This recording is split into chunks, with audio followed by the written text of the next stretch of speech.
महागठबंधन means लठबंधन है, ठगबंधन है।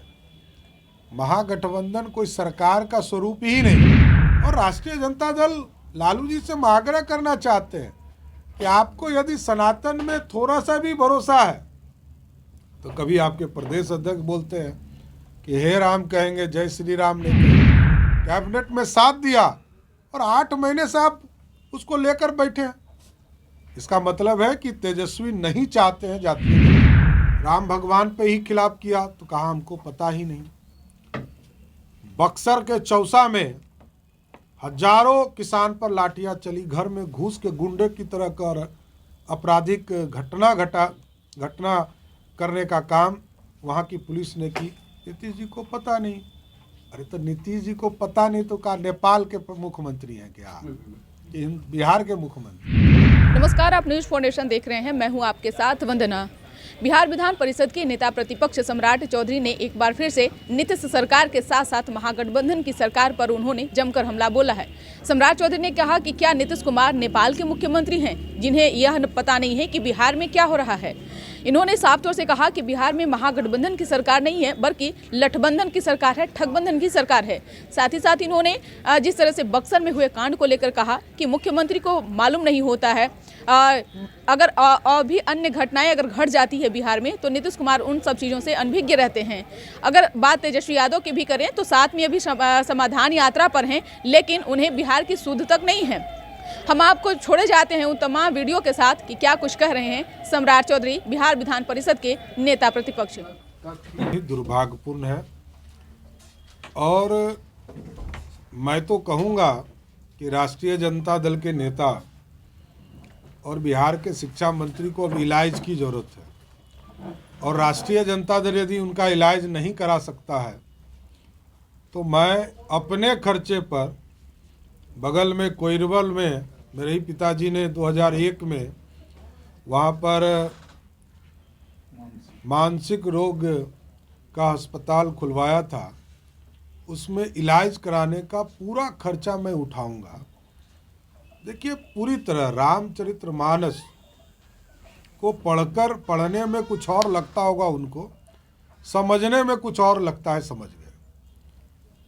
और भगवान श्री राम, जिस चीज़ में भगवान श्री राम का नाम ही हो, रामचरितमानस, उस पर प्रश्न उठाकर उसको तोड़ने वाला कहने वाला व्यक्ति इस देश में पापी की श्रेणी में। वो कभी भी, हमने तो कहा कि मानसिक रूप से बीमार है, तो मानसिक रूप से बीमार को भारत का संविधान कहता है कि उनको मंत्री पर बने रहने का एक भी मिनट औचित्य नहीं है, उनको तुरंत बर्खास्त करने की जरूरत है। मानसिक रोगी कोई भी व्यक्ति भारत के संविधान में वो मंत्री पद पर बने रहने का हकदार नहीं है, ये संविधान कहता है। और जिस माता सबरी के झूठे बैर को खाने वाले राम अपने पिता के कहने पर जो आदमी मर्यादा पुरुषोत्तम राम बने, 14 साल तक वनवास में राक्षसों का नरसंहार करते रहे। तो देखिए, यह स्पष्ट है, ये मानसिक रोगी के तौर पर काम कर रहे हैं। और राष्ट्रीय जनता दल लालू जी से हम आग्रह करना चाहते हैं कि आपको यदि सनातन में थोड़ा सा भी भरोसा है तो कभी आपके प्रदेश अध्यक्ष बोलते हैं कि हे राम कहेंगे, जय श्री राम नहीं कहेंगे। अरे तो जय श्री राम भगवान की ही आराधना है। हे राम भी जाते हुए व्यक्ति लोग इसका उद्गार करते हैं। तो हे राम कहने का मतलब क्या है, ये आप जानिए। जदयू कोटे से महागठबंधन मीन्स लठबंधन है, ठगबंधन है। महागठबंधन कोई सरकार का स्वरूप ही नहीं। ये लुटेरों की सरकार है, गुंडों की सरकार तो थी, लूटने की सरकार हो गई। शराब माफियाओं की सरकार है, बालू माफियाओं की सरकार है और अपराधियों की सरकार है। क्योंकि राष्ट्रीय जनता दल का नेतृत्व तो भ्रष्टाचार का नेतृत्व करता है। और चंद्रशेखर यादव जी ने तो ये भी कहा कि जातीय जनगणना का कोई औचित्य ही नहीं। अरे हम लोगों ने जून में नीतीश कुमार जी की कैबिनेट में 16 मंत्री हम लोग थे, 2 हमारे डिप्टी सीएम थे, 12 मंत्री मात्र नीतीश कुमार के जनता दल यूनाइटेड के थे। हम लोगों ने जून में पास किया जातीय जनगणना, और आज जनवरी में क्या हो रहा है? घर गिने जा रहे हैं कि सम्राट चौधरी का ये घर है, इसमें कितने लोग रहते हैं। कहाँ नीतीश कुमार जी क्या मजाक कर रहे हैं? अरे गिनना है, गिनो। भारतीय जनता पार्टी के सभी मंत्रियों ने आपको सहयोग किया, कैबिनेट में साथ दिया, और 8 महीने से आप उसको लेकर बैठे हैं। इसका मतलब है कि तेजस्वी नहीं चाहते हैं जातीय जनगणना हो। जिस तरह और उनके मंत्री बोल रहे हैं कि मैं अपने नाम में जात नहीं लिखता हूं, और पूरे दुनिया में मात्र 5 ऐसे देश हैं जहां जाति को गिना जाता है।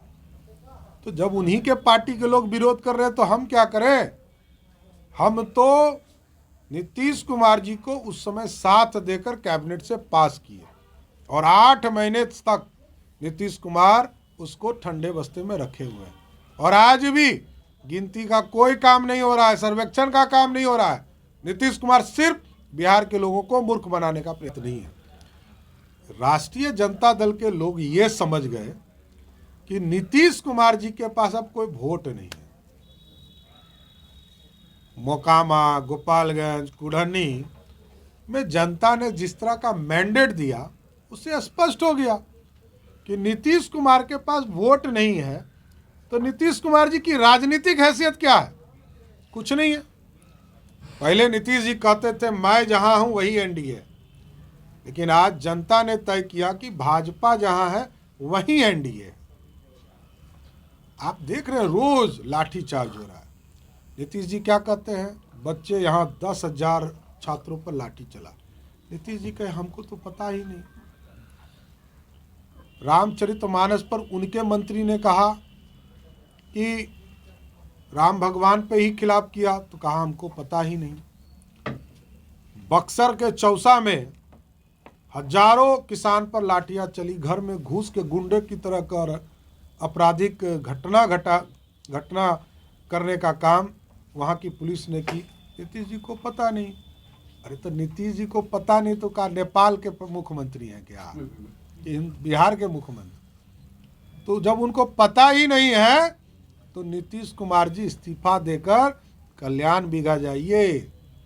बिहार की जनता ने तो इसे तय कर दिया है कि 24 और 25 में आपको कल्याण बिघा भेजेंगे, लेकिन बिहार को बर्बाद मत कीजिए। हाथ जोड़ के कह रहे हैं, बिहार को बर्बादी से बचाइए, और कुछ समय जो सरकार में है तब तक कुछ काम कीजिए।